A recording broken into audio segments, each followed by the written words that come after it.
Let's get into it. UFC Austin, Texas, Kattar versus Emmett. At the retirement fight of Donald Cerrone, Cowboy, age 39, versus Joe Lauzon, age 37. Pause, not the medicines. We've been on that rock star regimen, knowing that I'm heaven sent, higher than I ever been. I got a problem with. What's going on, you dirty motherfuckers, and welcome to the Totally Blitzed Fight Club. Before we hop into the action and break it all down, please do us a favor, like this video, comment, subscribe to the channel. You better like that, motherfucker. Thank you, Kev. Now we got all the business out of the way. We can actually talk this shit. Welcome your host for the show. We are Paul Pick'em With Contra, and I'm joined with. Hey man, hey, you already know it's everybody's favorite deadhead. You feel me? Grateful Dead. I know you see it. Us deadhead ass niggas, you know you see it. Motherfucker, little KK, aka the Don PYE. And I got my shot ready to go. And hey, this got to be a speedy episode because niggas got to watch the finals tonight. Oh, I said shot, smoke, ready to go. Niggas got to watch the finals tonight, and I got to go to an open mic. So y'all boys ready to talk some real fade and shit? Or nah, let me know. And we're always ready to talk some fade and shit. I'm not gonna lie, bro. The Grateful Dead t-shirt is a nice touch because UFC fans and Grateful Dead fans, I feel like they cut from the same cloth. Like you might get a handful of, like you get 5 Grateful Dead fans, you got 4 UFC fans also. Like they go hand in hand. Them boys is thumpers. Well, before we hop into UFC Austin, Texas, happening this weekend, Calvin Kattar versus Josh Emmett main event. Let's talk about some news around the UFC. First things first, shout out to that boy Zabit Magomedsharipov, second fighter ever to retire from the MMA, undefeated in the UFC. He went 6-0. He was 18-1 altogether. That boy was the Russian Abe Lincoln. That boy really looked. I actually got a picture of him for anyone who's watching on YouTube. Don't know the man. You can't Not tell good. me. Damn, that boy do look like Abe for real. 7 years ago, I fucked you up. And he was we're Calvin Kattar, number 4 in the featherweight division. We're gonna talk about him a little bit later in his fight coming up. But Zabit's last fight, he beat Calvin Kattar. He was a force to be reckoned with in the featherweight division, and a lot of people thought he would have gave that boy Volkanovski some fits, like because he had the ground game. He had like 7 submissions, 8 knockouts. Like the boy could really do it all. I respect you. You sound like a fighter. You know them boys from that side of the world is just dangerous. But like Volkanovski, we talking. I don't know Volkanovski, but hey, shout out a great career. That boy looks like he put a lot on the line. He deals with some injuries. Hey man, it's tough. Like it's tough, especially when you have to choose between your profession and your life. Because like I know for a fact I couldn't be in the UFC because I'm not tapping out to no rear naked choke. But you better kill me. And like you can actually die out there. So now it's like, oh, now I can't live the rest of my beautiful life because I'm dead for 1 round. So like for being stubborn. So like I respect that the fact that Brad took his body first and run this because he take a lot of punishment for this. And I just hope that like he doesn't get forgotten because bro was good. Yeah, no, I actually saw a video. Literally, he retired like 2 days ago, and a YouTube video came out like yesterday, just saying like top 10 fighters to retire from in the UFC that never won something, and his face was on the cover, and I was just like, oh, wow. damn, like they quick, like they didn't, like they already made him on the list. But yeah, great career. Shout out that boy. Next article of news we're gonna hit. That boy, Aljamain Sterling's next title defense is finalized. He will be taking on TJ Dillashaw at UFC 279, September 10th. TJ the sausage Dillashaw. The sausage. Hey, but a lot of people are mad TJ's getting the title shot already, but people also former champ that was in his prime only got taken away because of steroids. Like honestly, like if John Jones went back to light heavyweight right now, first win, he's going straight to the title shot. Like that's just like you kind of give it to those people who show the dominance over a certain amount of time. I respect it. Hey, I'm not gonna lie, I would have liked to see a fight with him and Jan, but like I don't see anybody other better contenders for Aljamain Sterling, which I'm a fan of again. You know, which I'm a fan of again. I stopped being a fan, started being a fan. You know what I'm saying? I be off and on with bro. but like he's a great wrestler. So I want to see what Dillashaw can do because I was watching the Ultimate Fighter season 21 with the one with Kamaru Usman and Vicente Luque, and motherfucking he won the championship like during that. No, I'm lying. He won it during the McGregor and Faber season 22. Yeah. And he won it in the middle of that shit. And I was just sitting there thinking like snake in the grass. This dude could actually fight. But it was funny because like I'm always gonna remember him just because of how bad McGregor was getting on Uriah for like, come on, bro, be a fucking man, bro. Be a fucking man and fight him or something, bro. So at least talk to him. This nigga fucking left you. He has no loyalty. I love doing my McGregor accent. He has no fucking loyalty. I hate fucking worms. The snake in the grass. Snakes in the grass. So like that shit was funny. So I always remember TJ Dillashaw. So I'm looking forward to this fight to see exactly who gets down and who has the better wrestling. Facts. That I actually think it'd be a great fight. I think the odds very even. So that's one. Even if you don't like the politics behind it, it's gonna be a good fight. That's all we're here for. And then our final thing of news before we hop into UFC Austin, we got Alex Pereira's manager confirming that the UFC has promised that the winner of Sean Strickland versus Alex Pereira in these next couple of weeks will be fighting against Israel Adesanya or Cannonier, whoever wins that title fight. They'll fight the winner of that one. Some people are a little upset, not because Sean Strickland might get a chance, because Sean Strickland's a dog in the division, been around, beat some notable names and everything. Alex Pereira, this is his second fight in the UFC total. And the only reason he's getting fast-tracked is because he's the person that beat Izzy twice in the kickboxing promotion Izzy came from, and he was the champion over there.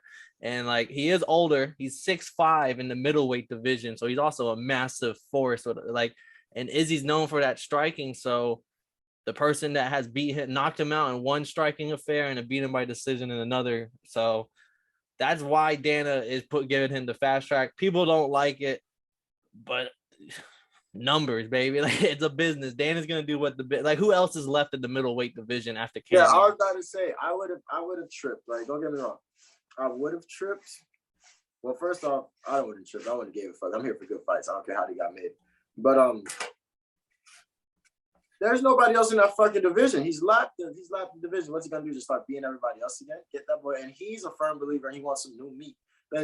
Before his fight against Robert Whitaker, he goes up to Kennedy like, yo, make sure you bust this loud ass motherfucker. I want some new meat. And I'm like, damn. Hey, Glover, that boy Glover came out, everyone's favorite uncle, former champ. He said, I don't know if he's going to take that fight that easy. I think he's going to have a conversation with Dana White, trying to get away from that fight. His best chance to beat Alex is stand-up, and he already lost twice. So him speaking on, he thinks Israel doesn't really want to see Alex in the UFC, and he's going to want to talk to Dana, but like, hey, can we just get someone else? So that's Glover Teixeira throwing his hat. Like, it was his little 2 cents. But of course, someone asked him before he threw his 2 cents in. That's possible. And I bet you Bro's a great fighter. I'm going to look at it because I didn't even know Izzy got knocked out in the kickboxing league. So I definitely want to go see what that fight was looking like. But hey, bro, Adesanya is a fucking dog. Like, he's been running this division. He's a dominant champion. I don't think he takes no to any challenges. I'm keeping. So we'll see how this shit goes. I hope both of them boys win so we can really see if we can make that happen. Especially that if it's gonna be like, if it promised to be a stand-up banger, sign me up. Let me see it, because I definitely don't like. What do you want to watch? Veritatori versus Izzy 3. Like, we already know. Like, it's just like, give me some new blood. Let's shake up this division. Facts. But let's get into it. UFC Austin, Texas, Kattar versus Emmett. We got 3 fights we're gonna talk real quick before we jump into those 3, the juicy fights, the last 3 of the night. I'm gonna shout out. Oh, what's up, Kev? Finish a shout out. I'm just slowly putting my hand up. I'm gonna give my shout out to. There's a fight that's on this main card that honestly should have been a co-main event. It wasn't. 23-1 Uzmagulov versus 12-2 Kudateladis. Basically, these are both overseas warriors that are super prospects, and to see them fighting each other like so fast in the UFC, that's gonna be fight tonight. But what's up, Kev? So I seen some stuff on Twitter. You know, I be on Twitter sometimes. What you see? I seen that boy. There was a card where it's like game versus the Shoey dude. And I was looking at that and I was just sitting there, what the fuck is going on with Francis Ngannou? Like, I haven't heard him back from boy from a second. I gotta watch. Charles Sonny did a video on him, but I didn't listen to it yet. I was sitting like, yo, what's going on? They're gonna do an interim belt for the heavyweights? Like, what the fuck is going on with the heavyweights? They're still, like I said, his contracts. Like, he's still out with his injury. His team and Dana, like, ever since he beat Gon the first time, it was like it was a 50-50 fight. So Dana thought maybe Gon would win and Francis wouldn't have the belt anymore because he knew Francis was gonna do this holdout stuff, and Dana, like, all the politics are now playing a part of it. And so I don't think they're doing an interim belt right now, only because if Francis ups and leaves, they're just gonna have a straight up like fight for like someone fighting for the belt. Like, because if he does ups and leaves the promotion, there's no point in having an interim champ. It's like, okay, well, let's have someone else fight for the belt. We'll have these two people fight for the belt. Oh, that's interesting. I do like, though, that Dan is keeping the heavyweight division busy while he's not around, because it's not that, like, it kind of puts pressure on him, but at the same time, it's kind of like we're not, because there's been times where like Conor held the belt for lightweight and there was never really any lightweight movement because no one would ever get a belt shot for 2 years because Conor is now at welterweight fighting or something, you know, like. So now that Francis is kind of holding the belt up with injury and contract talks and stuff, at least the heavyweight division is still moving on with or without him. That's interesting. I like it. Well, I don't like to hear about it. We'll see. So that's interesting. That was one of the big things I was wondering. Like, damn. And that card, that's UFC Paris. They added that as the main event. And if I'm not wrong, Whitaker versus Vittori's the co-main event. And there's another fight that's like another banger. That's the third. Two girls, two women fighters, and they look like they was with the shits. Yeah, no, it's a definitely stat card. Hey, that's that boy Dana. He gave us a stat card here at UFC Austin. I've seen a lot of people when I was doing research were saying like top to bottom, because, you know, like, we know all the big names. Some people might not know all the prelim fighters. They were saying that like this is an A card, like without a doubt an A card, very stacked. Let's talk our first fight, because we've been hyping up this card. I feel like we should talk about it now. We got your boy, Kevin Holland, taking on good old Tim Means in a welterweight matchup here. Kevin Holland is the kind of the biggest favorite, minus 270. Tim Means plus 230. Kev, how you feeling about this opening fight here? Hey, thumbs up for my dog Kev, man. I like to see my boy working. And I love the short turnaround. I like that this is my first time seeing a cycle for UFC. So now I get to see like, oh, they really do fight. Like, okay, if you won, you're going to keep going. I'm going to remember your name and I'm going to see you again. Like, okay, I'm starting to become a real fan now. But I like Kevin Holland. I want to see him just continue to grow in his division. Yeah, I love his fight style. He's Jamaican, Caribbean, has a fight style. Like, I thought I was going to be biased when I first seen him, but like, and his name is also Kevin. But like, he has a great fight style. I like how he has a real showman fight style. And those axe kicks are tough. Nigga's legs longer than a motherfucker. And then he really puts his hands down. I like to see him. So I want to see him just get some better competition. How good is this dude that he's fighting this week? So Tim Means, he's that all action fighter. He's your favorite unranked fighter. You always see him on a main card, like the last fight on a main card, or like the first fight on a main card, or the last fight on a prelim, because he just has an all action packed fighting style. He's been around. He's fought against like high level fighters. So like, and Kevin Holland would just be another day in the park for him. Like, because he's seen people of that caliber all the time. Like, that's just who he is. He is on a 3-fight win streak right now, so he is actually kind of doing something. He reminds me of, honestly, he's like your uncle from construction doing the UFC. He's not the most talented. He's not the fastest.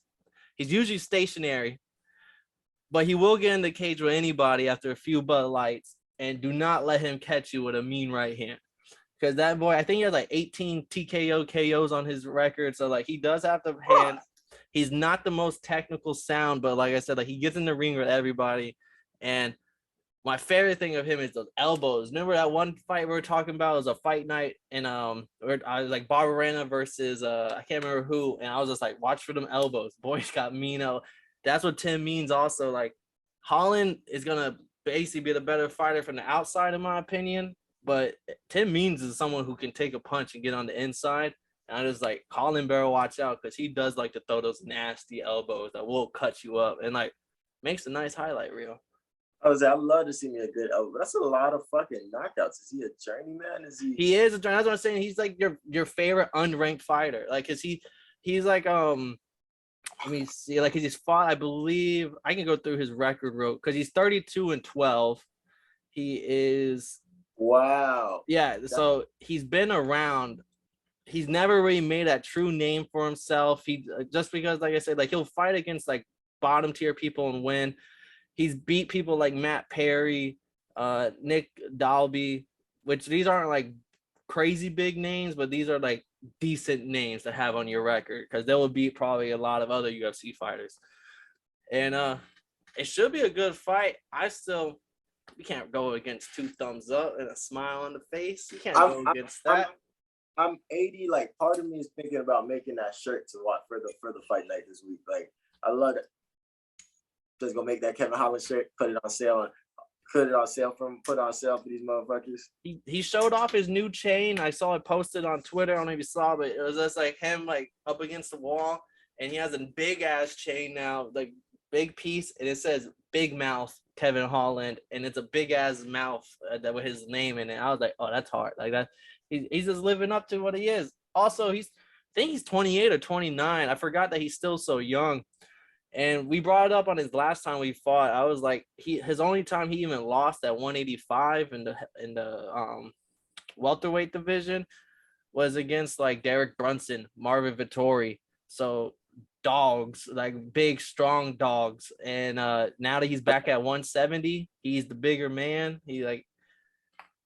I think he honestly can make a nice run in this division, especially after the last fight against Cowboy. He just made it look so effortless. Hey, man, I like bro. I hope he keeps getting dubs, and I'm rooting for him this weekend. You know, I'm gonna be 2 thumbs up and see what that boy talking about. Yes, sir. All Before right. we get to the next fight, though, What's up? I seen an interview. We'll run through the fights and then we'll talk about the interviews I seen afterwards. We'll do that. Okay.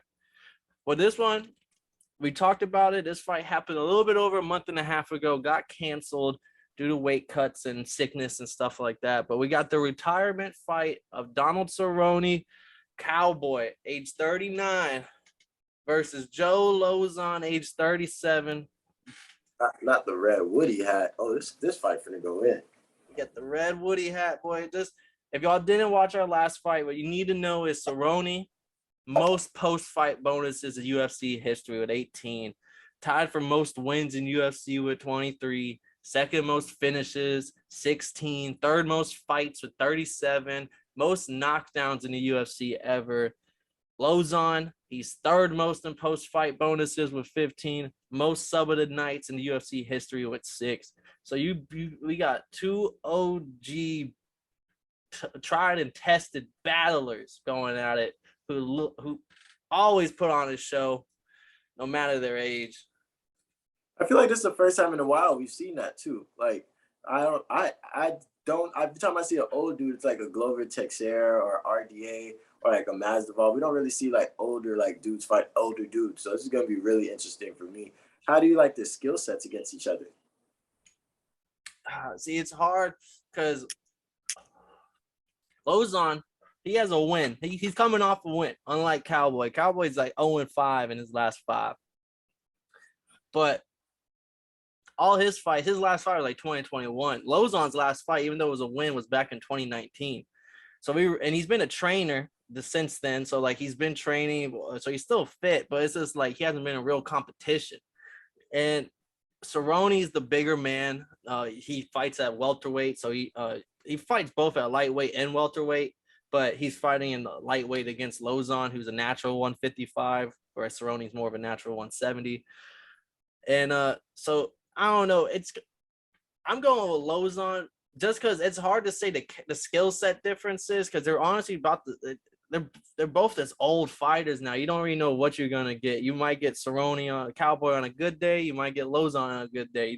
But I'm just going with the person who I feel like is fighting in their weight class at this age, like because I just feel like that 15-pound weight cut is gonna hurt Donald Cerrone, now almost 40 years old. Like, come on, like y'all should just did like a catch weight at like 160 or something, you know. That's interesting. So I think I don't know if I've ever seen Cowboy fight before because he didn't fight Conor, did he? He did fight Conor. That was like 2020. This was old Cowboy though. This is like the part of his 0-5 coming into this fight was Conor. Okay, so yeah, I think I've seen Conor put hands on him before. Lauzon, I believe, is like 18 and has 18 submissions to Cowboy's 17. So like Lauzon's a submission guy, but like Cowboy kind of did that too. So he's not even like you can give an edge to anybody anywhere. That's interesting. So I probably have to I'll take Lauzon in this one. Who you got? I got Lauzon just because he's the natural 155er at this age. Cerrone, I don't know. He's like, even though he's fought more recently, his last 5 were like, why were you fighting the last 5? Because he fought Kevin Holland, right? I believe so, yeah. And Kevin Holland gave him to work too. Like, it was just like, why are you still getting in the ring right now? Yeah, I'll take Joe Lauzon on this one. And then for our main event, the one that's packing the seats, we got the Boston Bomber, Calvin Kattar, number 4 in the featherweight division, versus Josh Emmett, number 7 in the division. But this is stylistically, we got the boxer and Calvin Kattar, very fundamental, very technical sound, long, got good reach with him. Then you got Josh Emmett, who's like 5'6", which is he's short for this division, but he's got the hooping right hooks that turns the lights out on anybody. He is the heaviest hands in the division without a doubt. He probably pound for pound is like him and Francis Ngannou probably have the heaviest hands. So it's just like pound for pound who has the heavier hands, because one is like 145 and one is like 230. So how do you see stylistically, how do you see this maybe faring, or you have any pre-fight picks, Kev, like someone you was leaning before looking them up? Interesting, because I didn't look these motherfuckers up. No, I'm playing. But I like to see Calvin Kattar on some Boston Bomber shit, because I want to see like a strong back and forth. He has a reach and he sounds like, how many knockouts does he have? I can pull up their exact. I have the records in front of me, but I can give you the exact breakdown 1 second. I like the reach. I'm a big fan. You know me, I'm a long arm motherfucker myself. So I do like the reach and everything like that. But I just don't know about rooting for somebody from Boston. Is he like a big, straight up hugger, or does he throw a lot of good combinations? A lot of combinations. He's very technical. Like, his boxing is high. Like, so it's weird with him because Giga. We was a big on Giga Chagase, leg kick, body kick, the liver kick. That boy, he went out and just basically demolished Giga for 5 rounds. Exactly, just completely took him to the shed. He showed him your leg kick and body kicks are cool, but what are you gonna do when someone is technically sound, can get inside and box you? And that's what he did for 5 rounds and really showcased that like there's levels to this shit, bro. Like, and Giga is very high when it comes to his kickboxing credentials. But the fight right before that, he fought Max Holloway, and Max Holloway gave him 445 significant strikes, most in UFC history, completely put on an effortless masterclass performance and showed him there was levels to this shit. So a lot of people kind of wrote off his boxing. So when he came out last fight and did that to Giga, it kind of brought everyone back into the fold. Like, oh shit, like maybe Max is just so much better. But the boss, like this, like when it comes to boxing, outside of Max and maybe Volkanovski, he is by far probably the best in the division. Josh Emmett is just like the Justin Gaethje. Like it almost just like a different division. It's like Dustin Poirier versus Gaethje again, because you have someone who's going to be more technical sound versus someone who, if they hit you with that right hook on the chin, like your lights could go out. That's interesting as fuck. That's why this is a firecracker of a fight. Because everyone can agree, okay, Kattar might be the better boxer, but he absorbs a lot of hits. So how many can he absorb the heaviest hands in these division coming from Josh Emmett? Because those highlight reels, bro, like he was fighting against Michael Johnson. Michael Johnson was up 2-0 on everybody's card. And then come third round, like a minute left, gets hit with a right hook on the nose. And it was a slow motion Tyron Woodley knockout against Jake Paul where he just flatlined him. And Michael Johnson got a chin. So like that's the thing. Like he could be up 4 rounds on this guy. But if he catches you with that one, it could just completely turn the lights out. Kattar has seen 5 rounds, whereas Emmett is his first time. We've seen Kattar's gas tank in all 5 rounds. Like I said, he gave Giga an ass whooping every round, 4th and 5th included. We've only seen Emmett go 3. Kattar absorbs a lot of shots. Kattar's got the heaviest hands in the division. But Kattar, if he just uses those fundamental boxing and jab and keep the distance, tag and repeat, it really could just work in his favor. That's what this is real. Dana, you son of a bitch, you did it again. Like this is gonna be the fight of the night or something. Like this is stylistically gonna be fireworks on canvas.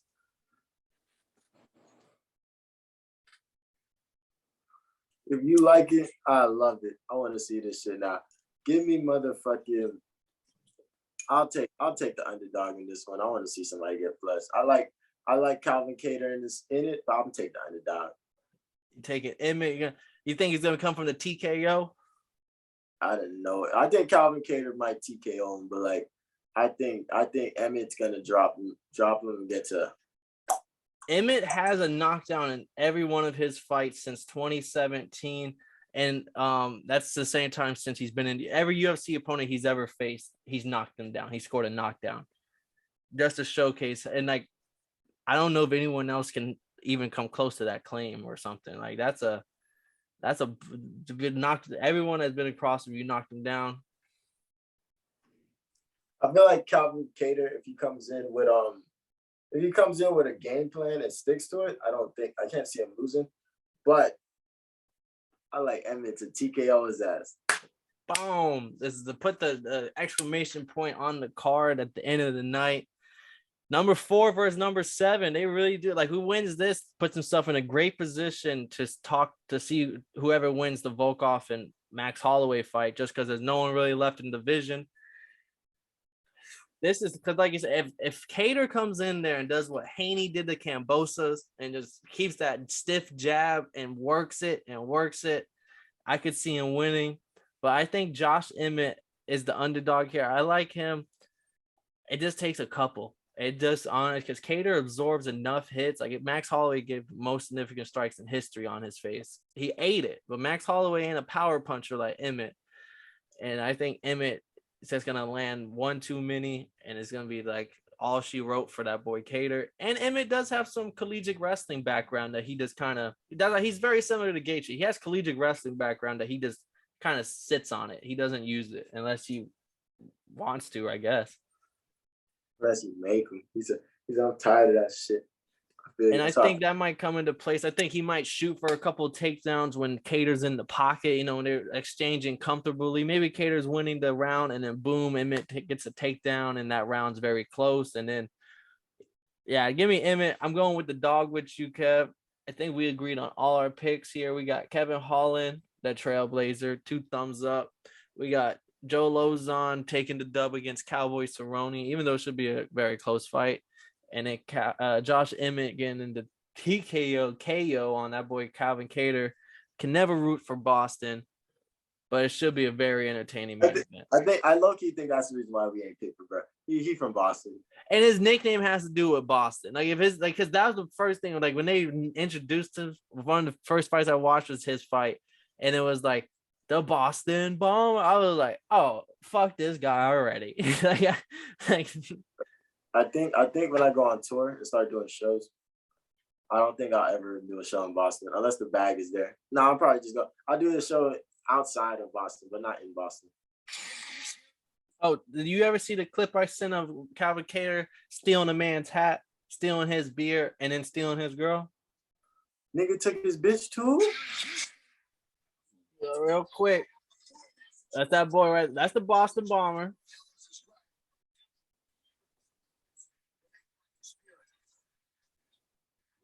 Yeah, it's COVID. Take the nigga bitch too.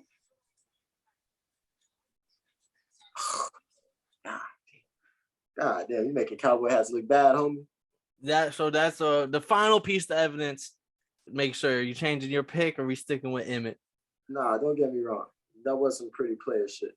But I'm a wholesome man.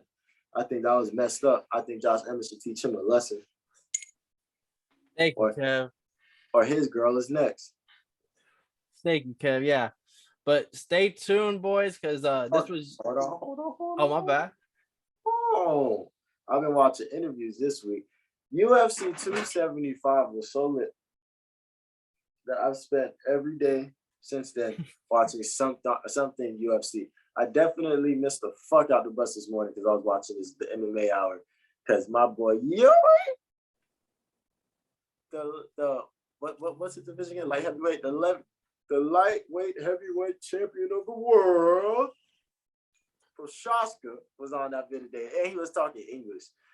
Does UFC give like niggas translators? Is that like not translate, like tutors or anything? I feel Maybe like that's tutors, but they do have translators. But I would guess that just because also like for basketball players and football, like you want to grow your stardom, you better speak English if you want to become an American star, you know.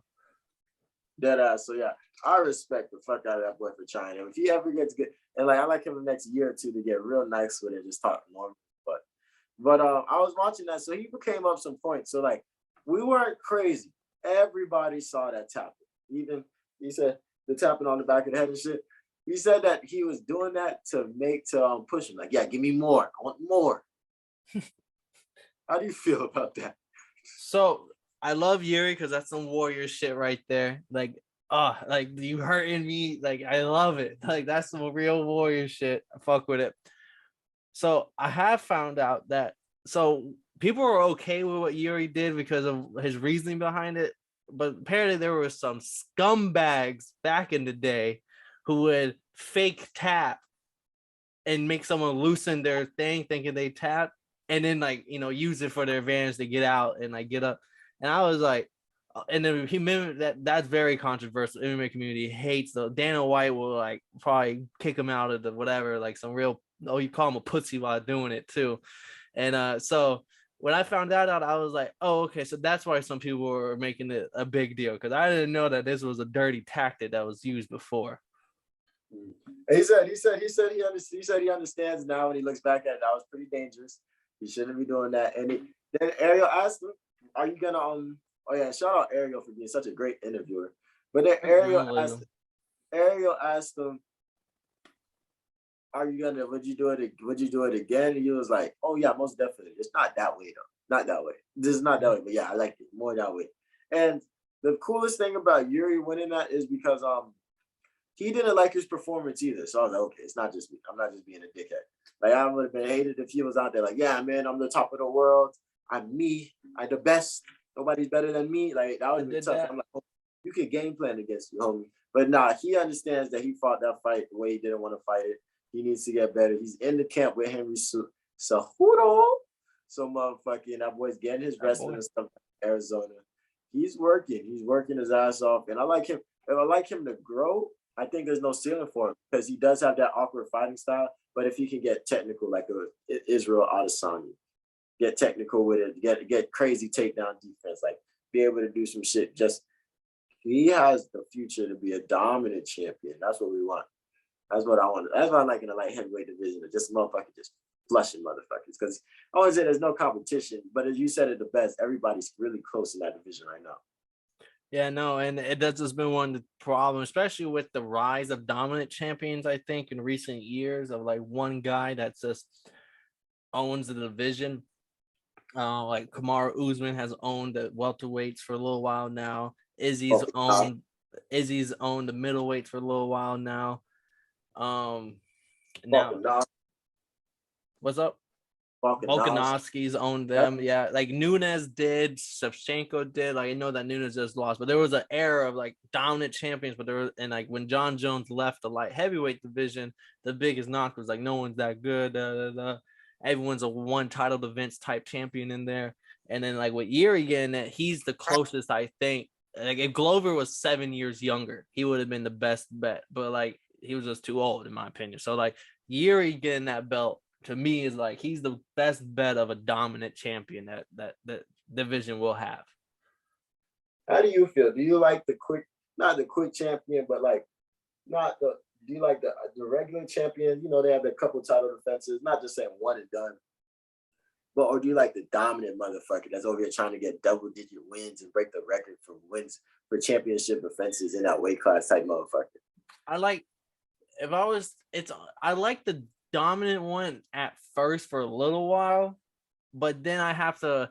It does because like I ride for him, but then like it gets to a point where like they're gonna win the fight. Like let's say Usman was to go against Masvidal next year because pay-per-view buys and all that stuff. Like we would be sitting here like, come on, like we know what's gonna happen, like all that stuff. So like it doesn't towards the end of the reign, it's like the Batman quote, like it's either you like you die a hero or live long enough to become the villain, and like that's what happens. Either you die on top and everyone's like, oh, what if, whatever, damn if you, but then if you reign long enough, everyone wants to see you beaten, and no one likes that you're this dominant person. And I kind of fall in that boat too, because like Ferguson.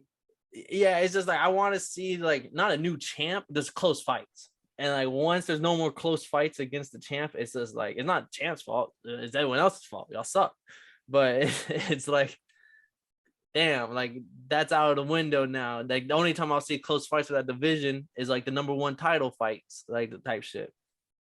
I like it. I'm not gonna lie. I'm a fan of the dominant champion. I'm a very big fan because I usually get behind the champions. I feel like UFC has some really good champions: Volkanovski, Shevchenko, Pena, Usman, Adesanya, Ngannou. Like they got some really good Figueroa. I kind of like the other dude. Wait, which one's the God of War? Figueroa. Oh no, I like bro.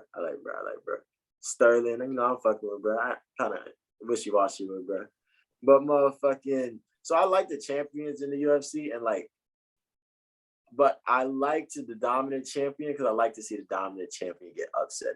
Like it's a loss out of nowhere, like a Pena beating a Nunez, like making a Nunez top out. Glover wasn't a dominant champion, but the Glover game tapped out for 30 seconds by Yuri. Like yeah. I love to see that shit. I love it because it makes you get re-amped. Like you're like anything can happen in this division now. Like I love to see it, man. So I'm a fan of the dominant champions. I enjoy dominant champions when they have like almost like a villain. Like they like because Figueroa was that dominant champ until now Moreno was into the picture. And then I'm trying to think. Just like when someone you win the championship, but there's a young person who's undefeated, and like Islam right now. Islam is like Oliveira's a dominant champ, but people know that there's this man called Islam waiting on you right now. Like so there's that right ending. It's like a ride, like the matchups just waiting and it finally gets to the point and we get it. That's how I feel about bro from Arkansas. What's his name? Bryce. Yeah, I feel like, bro, if he keeps getting dubs and shit like that, I'm like, oh shit. Because his ground game is just so elite that like you have to respect it. Like even if you might be able to beat him with strikes, like he can get you to the ground. It might be a wrap no matter who you are. And he's working on them strikes. Like he's working on them. They're only gonna get better. Facts. Hard work beats talent. Yeah. But my last question, the next interview I was watching, I love that DC and RC show. Because DC, I feel like that's my favorite. His MMA Mind's probably one of my favorites that I've heard so far. But I fuck with RC because RC be me. I be looking at RC like the same way I be looking at you. Like I be looking like, bro, what the fuck is he saying right now? RC, oh, you didn't get that either? All right, cool. So motherfucking, but Sugar Shane was on the show. And how do you feel about Shane O'Malley?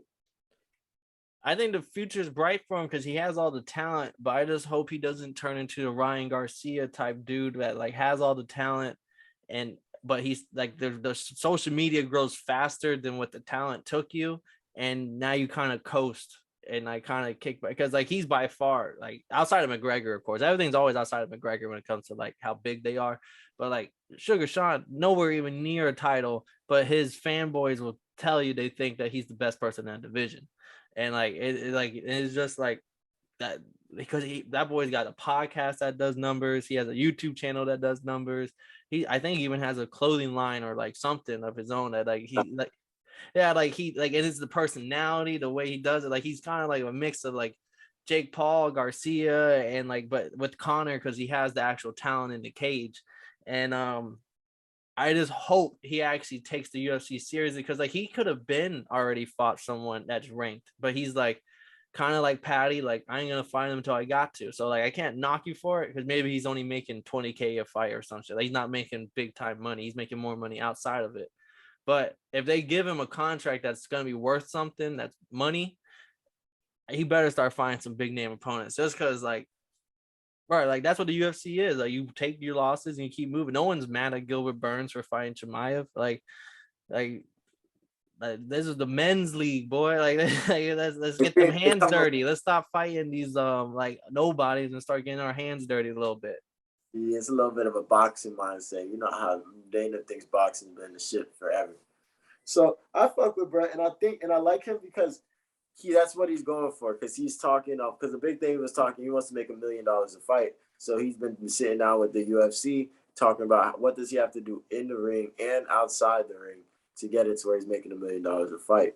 But when you break that down, I was like, that's interesting because that was a big, like, a heavy point. He might have said it only once, but that was a heavy point. You could tell when he said inside and out the ring. Because I never heard anybody say that before. Most people out here like say inside the ring. But I do understand like the Kobe Covington situations where it's like, yo, you can't be beating all my fighters and like not get motherfucking and not be a fan and not get the fans behind you. Like you got to do something to make these motherfuckers talk about you. If not, you got to go, bro. Like I can't. And if then next thing you know, Brett interim champ. Brett got 2 fights against Usman. Like Brett did what he had to. Brett beat the fuck out of him. Pay-per-view points. Brett beat Brett trying to set up a fight with Dustin Poirier. That doesn't seem like it's gonna happen. But motherfucking. But we're talking about it. We're talking about it. That's all that matters. Like UFC fighters gotta learn that. And if you ever look behind me, there are 2 singlets. Like I fucking love wrestling, and I think he's probably one of the best wrestlers I've seen so far, and he has the best gas tank. And I'm a firm believer in gas tanks is what wins you championships or state titles. So motherfucking, and I hate his fucking guts because he knows how to sell. He knows how to sell himself. No, yeah, it's a growing business, and there's no rule book to it. So people are learning and figuring out how to not only grow inside the business but outside the business. And right, the shit, all bets are off because like whatever sells. You know, like Dana White's only some of these motherfuckers are like firefighters when they go back home and like electricians and shit. So like, you know, they're just like me and you thinking about how can I grow my social media? How can I do that? Like, how can I get interaction? Like, and then like, so you find a lane. I'm never gonna be the one to hate on your lane because you found it in a place that no one's telling you where to find it, how to find it, and not a lot of people around you have a lane in the UFC. Like it's like either you're a star and you have one, or you don't have a belt and no one really knows who you are. At least the common people. UFC fans will know the UFC people by far, but like the common household, like they want to know who you are. They're not going to know who a Vincent Luque is. They're not going to know like those names are even top 5 in their own divisions. They're not going to know who these people. They're not going to know who Peter Yan is. Like even though he was a former champion. Like so, find a lane, and I hope you hit the ground running. Say less, man, and I fuck with bro the long way because he's known for knocking motherfuckers out. He has a really nice highlight reel. He doesn't really make it out the first round like that. But I respect the fact that he says he still trains his body to be ready for those for 15 minutes. So I was like, oh, I mess with bro. I want to see he's fighting. Is he fighting next or after He's on a card coming. I think he might be auto signing a card. I know he's on a card coming up. He's fighting against Pedro Munez, who's actually not a bad fighter. He's definitely a step up from the former fighters he's had. But with the people that people place him at in their head, Munez isn't on that ranking, but it's almost like Kevin Holland versus Tim Means. Yeah, Tim Means is a step up from his last fight, but Kevin Holland still has places to go. Like, we still see him higher than where he's at right now. So that's where Pedro, like, it's gonna be a good fight. But if Sugar Sean is, you don't get the nickname Sugar for no reason. If you really are that type of caliber of fighter, we'll see you in the top 5 soon. Hey, that's a definite, man. But say less. That's a motherfucking episode right there. What you looking forward to for this card, man? Honestly, what I'm looking forward to the most on this card, the shout out to the legendary careers of Lauzon and Cerrone. Both probably will. I know Cerrone's definite Hall of Fame lock. I'm pretty sure Lauzon's a Hall of Fame lock as well. But I'm just not heavyweight, but that main event, Emmett versus Kattar, it's technically going to be I think it'll be a lot of stand up. And there's a lot of hands, like not a lot of kicks and stuff. There's a lot of hands, and it's going to be very entertaining. So don't miss out on that one. Yeah, man. But hey, man, if you didn't know, now you motherfucking know. This has been a Totally Blitz podcast. I'm in this bitch with your boy Paul Pick'em Wyndham Concert. I'm little KK, aka the Don PYE, your favorite Grateful Deadhead with braids. So you feel me? And if you don't forget it, remember the name. This is the Totally Blitz podcast. Yep. Yeah. Problem with being problematic. Get the light beam on me, ready for electrostatic. Don't you step into this box if you're not bad.